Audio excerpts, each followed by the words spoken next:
Meus queridos, depois de muitos pedidos, eu tive que vir aqui trazer para você o passo a passo, o vídeo mais completo que você vai ver sobre ouro. Precisa ter na carteira, Léo? Como que eu faço para comprar? Qual que é a maneira mais efetiva? Você fala tanto do veículo de investimento, da Ferrari e do Fusca. Pô, eu quero investir em ouro, mas não quero ir de Fusca. Como que eu faço? Então prepara para você anotar muita coisa, porque essa videoaula aqui não vai ser um vídeo, né? Vai ser uma videoaula. Vai ser libertadora. A gente vai falar sobre o que é o ouro, para que ele serve. A gente vai falar sobre reserva de valor. A gente vai falar sobre como ele está distribuído no mundo e qual é a melhor maneira, mais efetiva de você investir nele, inclusive quanto por cento da sua carteira tem que ser em ouro, beleza? Eu já deixo o like no vídeo, se inscreve no canal, principalmente se você é um cara que vem aqui assistir os vídeos todos os dias. Você sabe que todo dia tem vídeo aqui às 19 horas, 19h30, depende do editor. Você vem aqui todos os dias, assiste o vídeo, comenta até, inclusive, mas não é inscrito. Confere aí se é inscrito. Clica aí e se inscreve, porque tem espectador recorrente. 30% deles não estão inscritos. Então, clica aí e se inscrever, beleza? Vamos lá. A primeira coisa que a gente tem que falar aqui sobre o ouro é que ele gira sobre oferta e demanda. Então, o preço dele é traçado por oferta e demanda. Lembra que hoje a gente tem uma totalidade de 190 mil toneladas de ouros minerados. E aí, quando eu falo tonelada de ouro,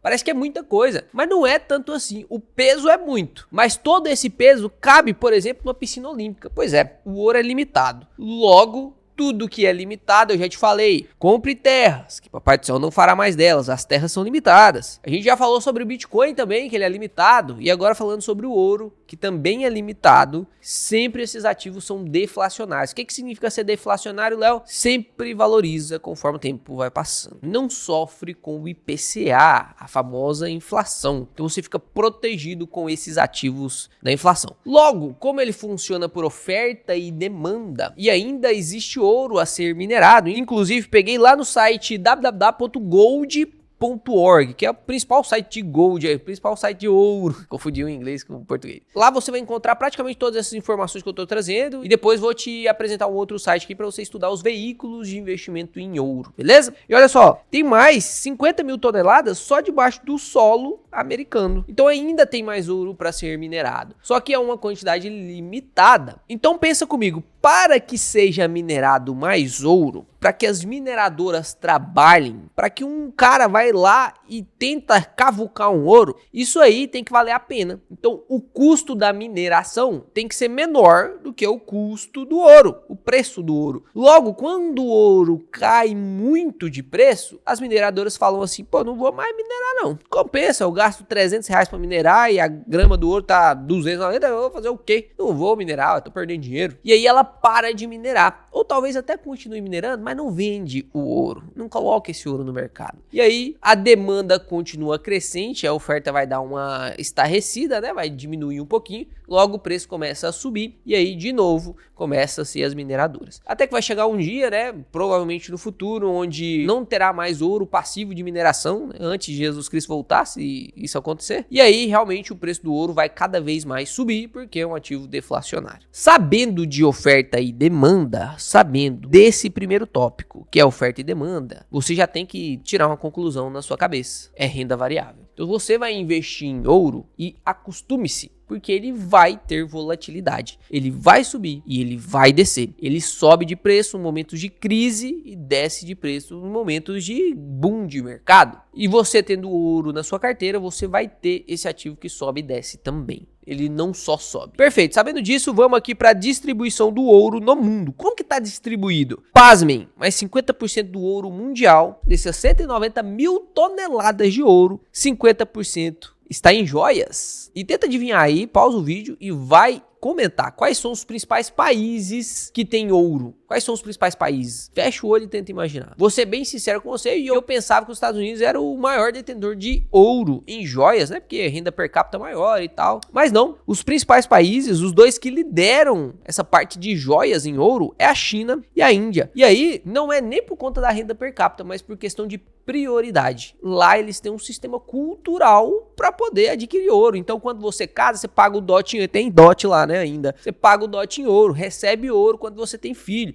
e várias outras coisas da cultura indiana e chinesa que faz com que o ouro seja muito requisitado. Logo, lá eles presenteiam muito joias de ouro, né? Tem muito valor o ouro. Por isso que esses dois países lideram e depois vem os Estados Unidos e a Turquia em quarto lugar. Os outros 50% de ouro estão em pontos interessantes, que aí a gente começa a ter ideia de como que a gente vai investir nesse ouro. 27% está em barras ou moedas de ouro. Para você que não sabe, o salário, essa palavra de salário, ela veio de muito antigamente, porque as coisas eram negociadas em sal, saco de sal. Por isso que veio essa palavra salário, porque as pessoas compravam e vendiam e recebiam o seu salário, o seu pagamento através de sal, porque sal todo mundo precisava. Então, quando alguém ia comprar carne de porco, ele levava laranja, era o famoso escambo, a troca. E aí, às vezes o cara que vende o porco não quer laranja, até porque a laranja vale muito menos do que o porco, por exemplo. E aí, eles criaram uma moeda de troca. E a moeda de troca foi sal, depois passou a ser conchas. Só que, pensa comigo, sal e concha você consegue produzir o tempo todo, não é verdade? É fácil. Por isso que eles precisavam de um metal precioso para que representasse essa riqueza. E aí passou a ser o cobre, a prata, até que chegou no ouro. E o ouro ele era sim utilizado como moeda e inclusive até hoje existem barras e moedas de ouro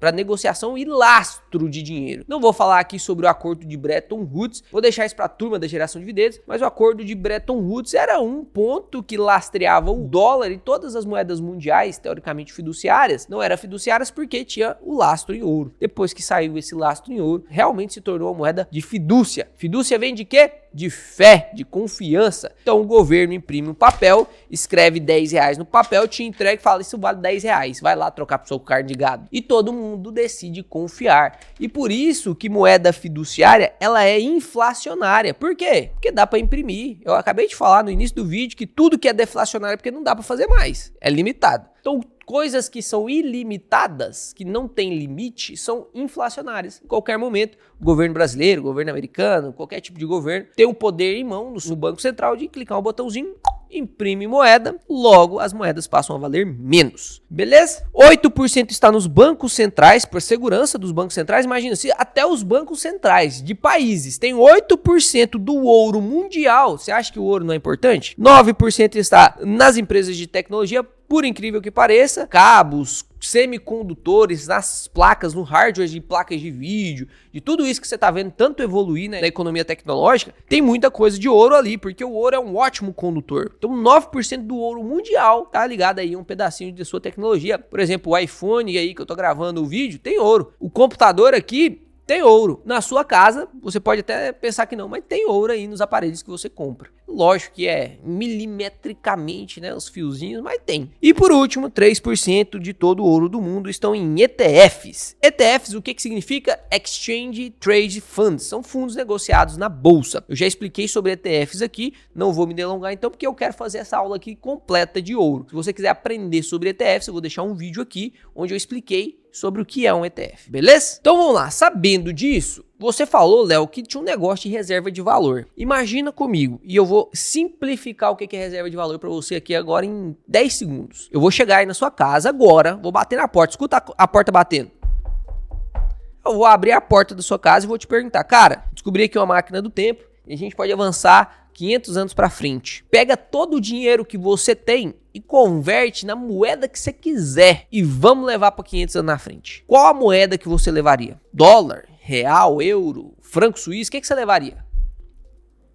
Deu um pausezinho aqui para você pensar. Inclusive, digita aí nos comentários o que você levaria. Te dou duas escolhas, inclusive. Pode digitar duas coisas. Vou levar um pouquinho de euro e vou levar um pouquinho de dólar, porque eu acredito nos dois. Ou então vou levar um pouquinho de moeda chinesa, porque eu acho que a China vai ser uma superpotência lá na frente. Digita aí nos comentários. Pois é, parece que não, porque você é um brasileiro, mas o dólar também desvaloriza, meu querido. O dólar desvalorizou muito. O problema é que, enquanto o dólar está desvalorizando assim, o real desvaloriza sim. Então, o dólar frente ao real, porque eles valorizam mais devagar, né, mais lentamente, ele tem uma valorização. Então, por isso que você vê o dólar valendo 2, 3, 4, 5 reais. Não é porque o dólar está valorizando, não, ele está desvalorizando também, só que o real desvaloriza mais rápido. Todas as moedas fiduciárias desvalorizam. Daqui a 100 anos, não sabemos nem se existirá real ainda. Se você levou real, meu parceiro, você está lascado, porque tem 24 anos da existência do Plano Real. O Plano Real começou ali em 1994. De lá lá pra cá, o real já perdeu 86% do seu valor. O dólar já perdeu muito valor. Ele tem mais de 200 anos de existência, mas já perdeu muito valor também. Não sabemos o que vai acontecer daqui 100 anos, imagina daqui 500, né? Eu falei 500 na nossa viagem no tempo. E a única coisa que nunca vai perder valor são as reservas de valor, por isso que chama reserva de valor, que é o ouro, pô. O ouro desde muito tempo, né? Se você ler a Bíblia, lá nos primeiros capítulos, pô, já tinha um valor muito grande agregado ao ouro. E de lá pra cá, mais de 5.000 anos, o ouro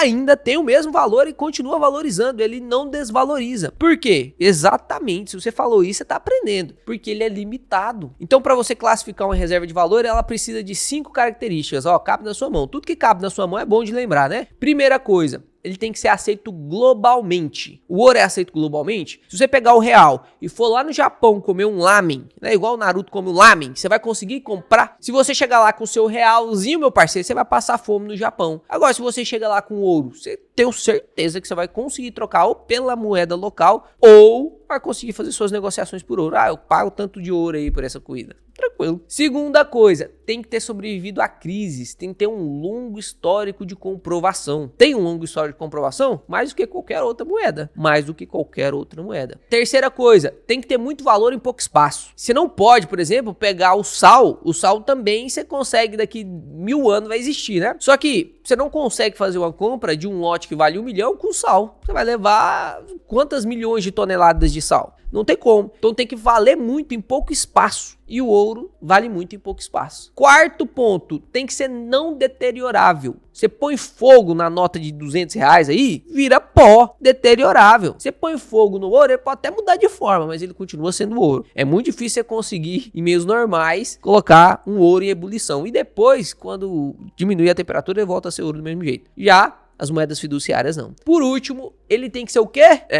Se você tá prestando atenção, e eu já tô repetindo isso várias vezes, justamente para martelar na sua cabeça, tem que ser escasso. Essas 5 características definem um ativo como reserva de valor. Por isso que tem muita gente chamando o Bitcoin de ouro digital, porque ele tem esses 5 principais pontos de uma reserva de valor. Beleza, Léo? Eu já entendi que o ouro é uma reserva de valor, eu já entendi que ele está na renda variável, que é por conta da oferta e da demanda, eu já entendi como que ele está distribuído no mundo, agora eu quero entender o porquê que eu investiria em ouro. Para que eu investiria em ouro? Primeira coisa, porque ele é uma reserva de valor. E aí você tem que entender como que a reserva de valor se comporta frente a uma época, né? A crises, por exemplo. E aí eu vou abrir aqui com vocês a apostila da geração de dividendos. Quando você for um aluno da geração de dividendos, inclusive se você tem interesse, vou deixar o link de pré-inscrição, porque vai abrir daqui 3 meses, né? A gente tá com a turma rodando, já tem mais de 2 meses aí que eu tô com essa turma, a gente fica praticamente 6 meses com a turma, justamente para dar total atenção, fazendo live a riveria. Eu tô dando umas 3, 4 lives por dia. Pode comentar aqui você que é aluno da geração de dividendos. Então aqui na apostila da geração de dividendos, aí é página, rapaz, aí é página. Pronto, achei. Aqui na apostila da geração de dividendos, você consegue ver aqui uma relação entre o ouro e a crise. Olha só, todas as crises que tiveram aqui, a gente teve uma crise lá em 1970, uma crise aqui em 1974, uma crise aqui bem conhecida que eu sempre falo para vocês, né? A crise do subprime em 2008, a crise da pandemia. E olha só que legal isso aqui, cara. Toda vez que tem uma crise, o ouro sobe. Toda vez que tem uma crise, o ouro sobe. Toda vez que tem uma crise, o ouro sobe. Opa, o ouro subindo aqui de novo, outra crise. Por que que isso acontece? Por que que na crise o ouro valoriza? E por que que vale a pena eu ter ouro antes da crise? Por quê? Olha só, primeiro ponto. Por que que ele valoriza durante a crise? Quando o mercado, seja imobiliário, seja de ação, independente de onde, imagina você aí passando pela crise do subprime lá em 2008, a bolsa derretendo, agora na pandemia também, a bolsa derretendo, sofrendo 3 circuit breaks, caindo 50% em um mês. Você vai procurar, se você é desesperado, você vai procurar algum ativo que nunca desvaloriza. Qual é o ativo que nunca desvaloriza? Exato, reserva de valor. Logo,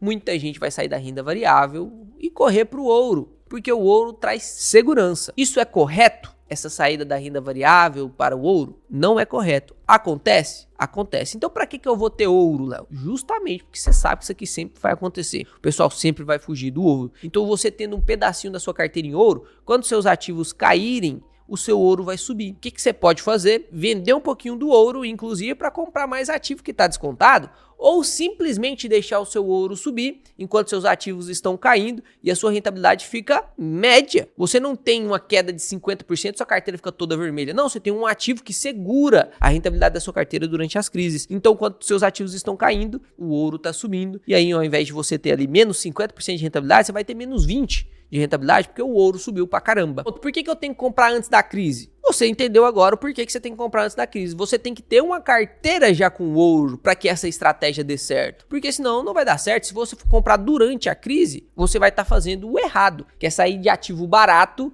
e comprar algo que está subindo. Você tem que comprar o ouro quando ele está barato, pós-crise, um período pós-crise. No momento, o ouro tá caro? O ouro tá em tendência de alta. Vou pegar aqui um gráfico para vocês, inclusive desse site, que é o site mundial do ouro aí, ó. A gente pega aqui o preço da grama de ouro, você consegue ver de 2014, olha só, com a crise que teve aqui em 2020, o que aconteceu com o ouro? Você já sabe o que acontece com o ouro em crises, né? Saiu, olha a grama de ouro custava $38 e subiu, bateu um máximo aqui, ó, olha que loucura isso aqui, cara, bateu um máximo de R$66, subiu 100% em um ano. Isso aqui prova tudo que eu tô falando pra você. Isso aqui vai fazer você querer ter um pouquinho de ouro, principalmente se você é um cara mais conservador. E aqui depois ele deu uma lateralizada, né? E ainda tá em alta, que hoje tá custando $69 a grama do ouro. Isso dá mais de R$350, né? Perfeito, Léo. Entendi. Vamos lá. Vamos fazer uma recapitulação rápida do vídeo, porque como é uma aula, eu preciso recapitulando a aula para você não se perder. Primeiro ponto, eu te expliquei que o ouro tem oferta e demanda, logo renda variável. Segundo, eu te expliquei que o ouro é uma reserva de valor, por isso que ele não perde valor conforme o tempo passa e ele vence a inflação, né? Ele é um ativo protegido da inflação, porque ele é escasso, isso torna ele deflacionário.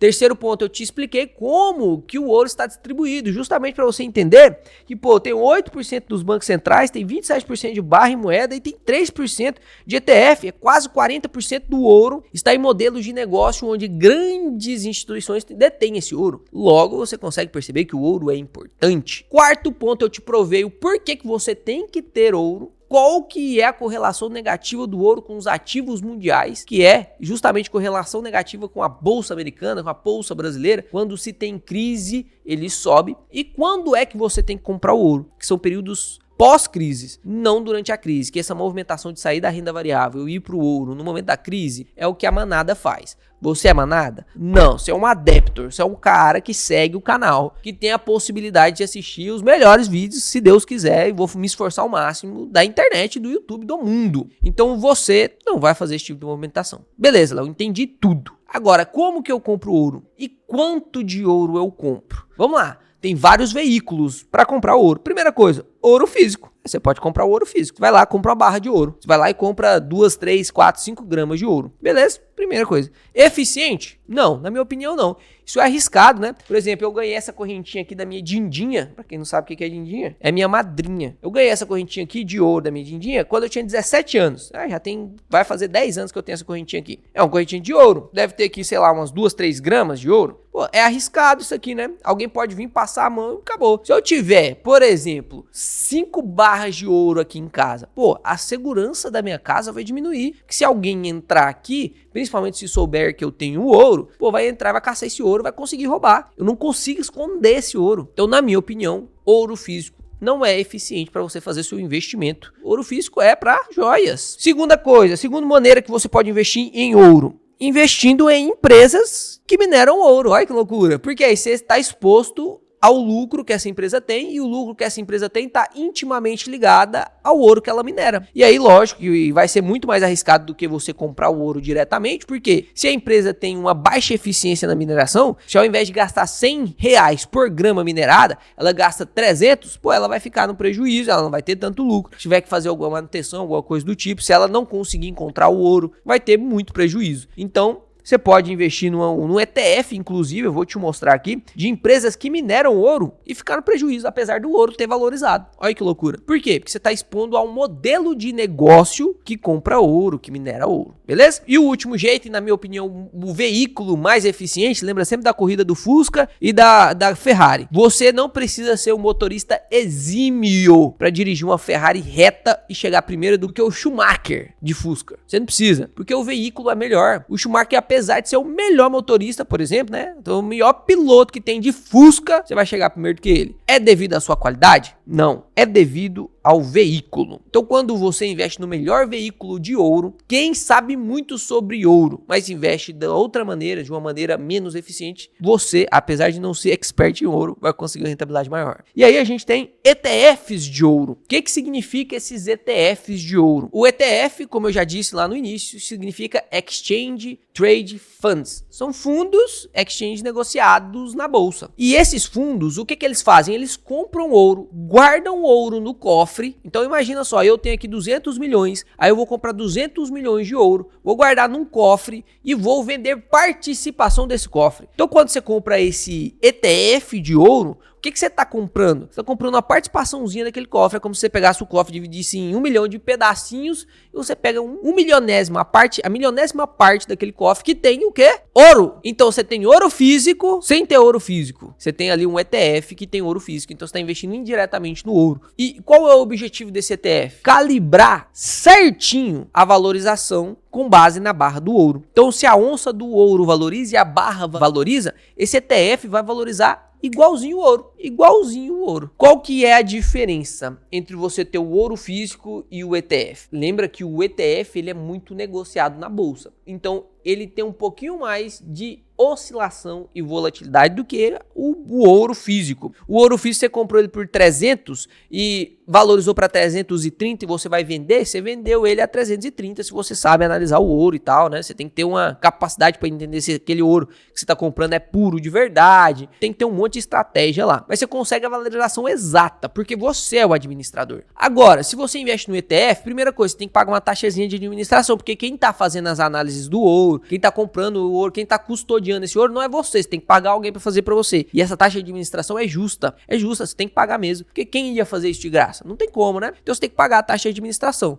É lógico que você não vai pagar uma exorbitante taxa de administração, mas pagar a taxa de administração é devido. E segundo, esse ETF, ele fica sendo compro e vendido na bolsa o tempo todo. Então eu vou lá e compro, a Ingrid vai lá e compra, o meu primo vai lá e compra, outras pessoas estão vendendo, por exemplo. E aí a oscilação do ETF tende a ser maior do que o ouro puro. Mas existem market makers que você não vai entender o que é isso agora, mas se você continuar assistindo os vídeos aqui do canal, eu tenho certeza que um dia você vai aprender tudo isso. De pouquinho em pouquinho eu vou te passando tudo que eu acho importante para você. Então é só você clicar aqui em se inscrever, dar o like no vídeo aí, para você inclusive ajudar outras pessoas. Quando você clica no like, você está ajudando outras pessoas, que esse vídeo vai chegar em mais pessoas. Deixa o like, se inscreve no vídeo aí, que eu prometo que eu dou 320%, 100% da minha parte, 220% da parte de Deus aqui nesse canal, que eu tenho certeza que Deus tá aqui nesse barco e você só precisa dar 80%. Que aí juntos, eu, você e Deus, 400%, meu parceiro. E aí, meu parceiro, a gente é 4 vezes melhor do que a média. Se liga nisso. Então, beleza, entendi tudo. Agora me mostra esse tal desses ETFs. Finalizando aqui, então, eu vou te mostrar os ETFs. Olha só, a gente tem os dois principais ETFs e mais famosos ETFs de ouro, que é o IAU, isso aí mesmo, IAU, que é um ETF lá dos Estados Unidos. Tem também o GLD. O GLD é mais famoso, inclusive, do que o IAU. E o GLD, dá uma olhadinha aqui em quanto de valor de mercado que ele tem. Cara, custodiado, 58 bilhões de reais, é muita coisa. E a taxa de administração dele é 0,4. E veio o IAU justamente para desbancar, ele é menor, tá vendo? Apesar dele ser gigantesco, né? 26 bilhões, ele veio para desbancar o GLD, porque o GLD cobra 0,4% de taxa. E o IAU cobra 0,25. Então, se eu fosse investir em um desses dois, eu investiria no IAU. Mas por que eu não tenho IAU na carteira, então? Vou te explicar já, até o final desse vídeo. E aqui, lembra que eu te falei sobre empresas que mineram ouro? Tem ETF disso também, ó, de uma empresa que minera ouro. E aí você consegue comparar aqui, por exemplo, com o IAU. Olha só, o IAU nos últimos 10 anos teve um rendimento médio de 4,7% ao ano. Você consegue perceber aqui, ó, o quanto ele valorizou, né? Após a crise de 2008 valorizou, depois deu uma corrigida com a estabilização do mercado. Depois, lá em 2020, começou a subir de novo. E aí deu uma estabilizada agora de novo, novamente, né? Compara esse gráfico aqui, que é o gráfico do ouro, e esse gráfico do ETF. Praticamente a mesma coisa, né? Quando esse gráfico sobe, o ETF também sobe. Então, realmente, o ETF ele replica a valorização do ouro, essa é a função dele. Você não precisa ter medo, tô comprando ETF, não vai valorizar, não, vai valorizar igualzinho o ouro, tá? Igualzinho o ouro. Não, mas valorizou pouco demais, ó. SP500 nessa época aqui rende, nesse mesmo rendimento anualizado, rendeu de 10 a 12%. É exatamente isso mesmo, né? O risco é muito maior, por isso que ele rende mais. Lembra do triângulo dos investimentos? O retorno e o risco estão intimamente ligados proporcionalmente. Se você sobe a rentabilidade, você vai subir o risco também. O ouro é isento, é praticamente isento de risco, né? Tem uma volatilidade, mas é praticamente isento de risco. Enquanto aqui aquele ETF das mineradoras, olha só, 0,4% nos últimos 10 anos, né? O ano passado, olha só, menos 3% negativo. Como que pode um trem desse, sendo que aqui o IAU no ano passado foi 9%? Exatamente porque você se expõe ao risco da empresa que minera. Beleza? Então não acho efetivo investir através de empresas que mineram ouro, mas sim através do ETF de ouro mesmo, né? Se você quer comprar o ouro, é com o objetivo de reserva de valor e o ETF é a melhor função. Beleza, Léo? Então você compraria o IAU? Não. Eu compraria o Gold 11. Uai, o Gold 11 você não tinha falado. O que é o Gold 11? Primeira coisa, para você comprar o IAU, ele custa aqui para você $41. Então você vai ter que mandar dinheiro pro exterior e não vai ser pouco não, cara. Cada cotinha ali você vai ter que comprar R$200, R$210. Se a gente for contar com a taxa para poder mandar o dinheiro para lá, com o IOF para cambiar o seu dinheiro ali de real para dólar e ainda contar o spread que a corretora ganha para fazer isso, cara, você vai perder ali em torno de 2 a 5%. É muita taxa, não vale a pena para mim, para poder se expor ao ouro. E aí chegou o Gold 11, assim como eu explico sobre o IVVB11, eu invisto através do IVVB11 e não através do IVV, que é lá direto nos Estados Unidos. Aqui é a mesma coisa, se eu fosse investir em ouro, eu investiria em Gold 11, que é o ETF brasileiro que imita o IAU. Então ele vai ter a mesma variação do IAU, só que você consegue comprar ele aqui no Brasil. A taxa é um pouquinho maior. Você vê aqui que o IAU é 0,25. Vamos ver a taxa aqui do Gold 11. A taxa aqui do Gold 11 subiu então 0,05, é 0,3. Não acho uma diferença gritante a ponto de te impedir de investir, porque 0,05 é muito menor do que 2 a 5% de custo se você fosse investir lá fora. Então para otimizar custo, eu investiria através do Gold 11. E principalmente também por conta da acessibilidade. Você viu ali que o IAU custa $41, o que vai dar no preço do dólar atual praticamente R$200, enquanto o Gold 11 está custando R$11,36, então com R$11 você já consegue ter uma participação em ouro. Perfeito, Léo? Agora só preciso saber quantos por cento da minha carteira. No meu método Kraken, a minha metodologia de investimento, eu defendo que você não precisa ter mais em reserva de valor do que 5% da sua carteira. Então você é livre para escolher de 1 a 5% de reserva de valor, tá? E presta atenção, não é porque eu estou fazendo esse vídeo que agora está na hora de comprar ouro. Você avalie muito bem o momento que você está disposto e quanto você está disposto a pagar esse ouro. Historicamente, ele sempre valorizou. Se você comprar agora, daqui 100 anos vai ter valorizado? Provavelmente sim. Mas você pode otimizar suas compras comprando em momentos em que está em maior queda. E no momento a gente está num dos topos históricos do ouro. Então não compraria ouro agora, inclusive publicamente com vocês aqui. Foi no momento ali depois da crise de 2020, foi mais ou menos em finalzinho de 2021, 2022. E não tive a oportunidade de comprar o ouro barato. Então é isso, espero que você tenha gostado desse vídeo completaço de ouro, né? Se ficou completo, cara, entregue a honra que eu entreguei pra você, que foi de fazer um resumão, estudar pra caramba pra vir aqui gravar esse vídeo completaço. Entregue a honra que eu entreguei pra você de volta pra mim, clicando no like, se inscrevendo no canal e digitando aí, pô, Léo, ficou brabo demais esse vídeo. E se tiver ficado uma merda também, tiver ficado ruim, é só você dar o dislike, tira a sua inscrição e fala, ficou uma merda esse vídeo aí, Léo, faz vídeo melhor. Porque aí, pelo menos, eu entendo como que os vídeos estão, se estão bons, se estão ruins, beleza? Até mais, investidores, até o próximo vídeo, que será o quê? Pois é, eu sei que você já tá começando a repetir junto comigo, né? Excepcional.